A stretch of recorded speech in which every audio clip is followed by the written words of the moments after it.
સમાચાર સામે આવી રહ્યા છે। હવે ગરમીથી રાહત મળશે તો ગુજરાતમાં બફારા અને ગરમીમાં રાહત થશે।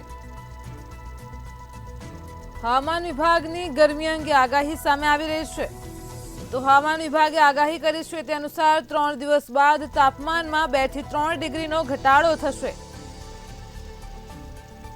તો હવે ગુજરાતમાં ગરમીથી રાહત મળશે। સમાચાર સામે આવી રહ્યા છે વેસ્ટર્ન ડિસ્ટર્બન્સના લીધે તાપમાનમાં ઘટાડો થશે। હવામાન વિભાગે ગરમી અંગે આગાહી કરતા જણાવ્યું છે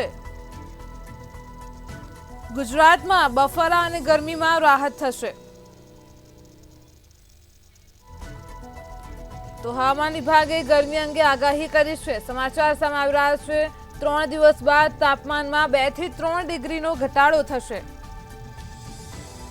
વેસ્ટર્ન ડિસ્ટર્બન્સને કારણે તાપમાનમાં ઘટાડો થશે। હાલ ઉનાળાની ઋતુ ચાલી રહી છે। રાજ્યભરમાં બફારા સાથે ગરમી છે તો હવામાન વિભાગની આગાહી અનુસાર કમોસમી વરસાદ પણ જોવા મળ્યો છે, પરંતુ આગામી સમયમાં તાપમાનમાં ઘટાડો થતા હવે ગરમીમાં રાહત મળશે।